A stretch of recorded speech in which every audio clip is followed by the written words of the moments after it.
Caramelo, a Bíblia está falando que os cães ficaram de fora. Será que está falando de você? A Bíblia está repleta de palavras e simbolismo que muitas vezes causam a maior confusão na cabeça de algumas pessoas. E a palavra cão é uma dessas palavras. Será que a Bíblia é contra o nosso cachorrinho de estimação? Quem são os cães que ficaram de fora, descrito lá em Apocalipse?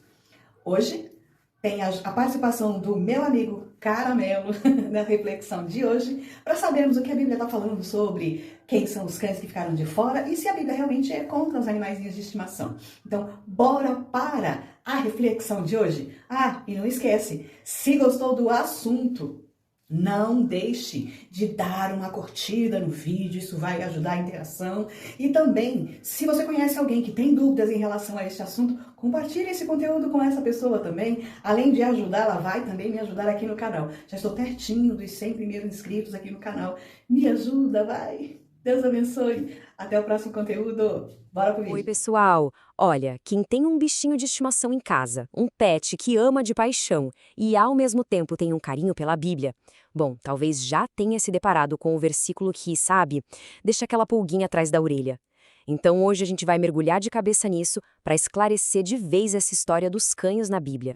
Pois é, a pergunta que não quer calar é essa: como é que a gente faz para conciliar todo o amor que a gente sente pelo nosso pet com algumas passagens da Bíblia que parecem assim colocar os cães numa posição bem negativa? Vamos investigar isso juntos. Então, tá aí. Esse é o versículo lá em Apocalipse que causa todo o rebuliço. Porque, coxa, quando a gente lê fora ficam os cães e logo em seguida vem uma lista de coisas pesadíssimas, né? É claro que quem tem um cachorrinho em casa fica com o coração na mão. A pergunta que fica é: será que a Bíblia está falando do nosso amigo de quatro patas mesmo? E para resolver esse mistério, a chave, como quase sempre quando a gente fala de textos tão antigos, está toda no contexto.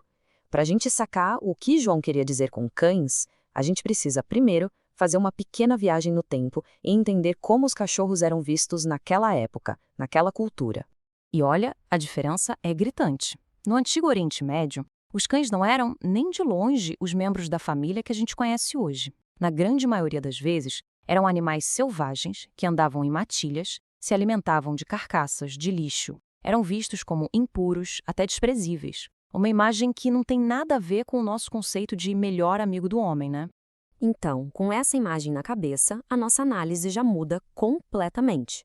Começa a ficar bem claro que a palavra cães ali está sendo usada de um jeito simbólico, como uma metáfora. Mas a grande questão é: uma metáfora para quê? Ou melhor, para quem? O próprio texto dá a dica. A palavra cães não está ali do lado de gatos ou cavalos, certo? Não. Ela está junto com feiticeiros, assassinos, mentirosos, ou seja, categorias de comportamento humano. Isso já é um sinal bem forte de que a palavra está descrevendo um tipo de pessoa, e não o animal em si.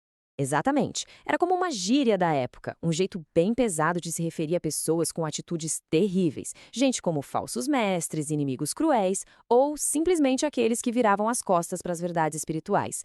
E não é só em Apocalipse, não. A Bíblia usa essa mesma figura de linguagem em outros lugares, como em Filipenses e nos Salmos. E se por acaso ainda restou alguma dúvida, tem um momento nos evangelhos que é tipo o momento ahá, sabe? Ele praticamente mata a charada. É aquela famosa história do encontro de Jesus com a mulher cananeia, onde uma palavrinha no grego original joga uma luz sobre tudo isso. E é aqui que a coisa fica fascinante. Na conversa com a mulher, Jesus poderia ter usado a palavra kuon, que era o termo pejorativo, o xingamento mesmo, para cão de rua. Mas não. Ele usa kunarion, que é o diminutivo. Sabe, é como se ele falasse cachorrinho, cãozinho de casa. Essa escolha não é à toa, gente. É uma pista linguística gigantesca que suaviza tudo e mostra que sim, já existia essa diferença clara entre o animal selvagem e o de estimação. Beleza? Então a gente já entendeu que Apocalipse não está condenando o nosso pet. Mas vamos um passo além. A Bíblia não é só neutra sobre ter animais. Na verdade, ela promove ativamente um princípio de compaixão e de cuidado com toda a criação. Esse versículo de Provérbios é a base de tudo. Ele liga diretamente o caráter de uma pessoa justa com a forma como ela trata seus animais. Sabe, cuidar bem de um ser que depende da gente não é só um ato de bondade, é um reflexo de um coração reto. A compaixão, aqui, é um princípio divino. E isso não é uma ideia solta, não. A própria lei de Moisés está cheia de mandamentos que protegem os animais. A gente vê que eles tinham direito a descansar, a comer enquanto trabalhavam, a serem tratados com sensibilidade.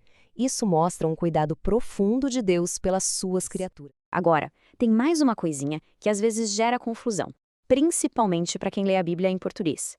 É uma particularidade de traduções bem antigas. É quase um caso de identidade trocada que vale a pena a gente esclarecer rapidinho. Sabe o que acontece? Em algumas versões mais antigas, tipo a João Ferreira de Almeida Clássica, o nome do filho de Noé, Cã, era escrito como cão, com ã. E aí, pronto, né? Muita gente acabou fazendo uma associação que não existe. Mas olha, são duas coisas completamente diferentes. Uma coisa é o nome de uma pessoa, um personagem bíblico. A outra é o animal. Zero conexão entre eles. Ok? Então, vamos juntar todas as peças. Depois de olhar o contexto, a linguagem, os princípios da Bíblia, qual é a grande lição que a gente tira de tudo isso? O que fica de verdade? Basicamente, são 3 pontos centrais. Primeiro, contexto é tudo. Aquela referência aos cães é simbólica. Segundo, compaixão é um mandamento. Cuidar dos animais reflete, sim, um coração justo.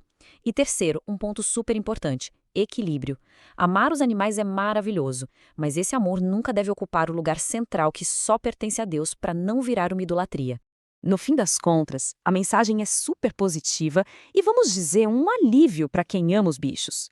Longe de proibir, a Bíblia, na verdade, encoraja o cuidado responsável e cheio de compaixão. Ter um pet não só não é pecado, como o jeito que a gente cuida dele pode sim dizer muito sobre o nosso caráter. Isso tudo nos deixa com uma pergunta para a gente pensar, né? Não é só sobre os animais, mas sobre como a gente trata todos os seres vulneráveis que cruzam o nosso caminho. O que as nossas atitudes com eles dizem sobre quem nós realmente somos. Fica aí a reflexão. A gente espera de verdade que essa análise tenha ajudado a clarear as coisas. Se gostou, se fez sentido para você, conta pra gente aqui nos comentários. E claro, não esquece de se inscrever para não perder as próximas análises e, se conhecer alguém que também tinha essa dúvida, compartilha esse material. A gente se vê na próxima.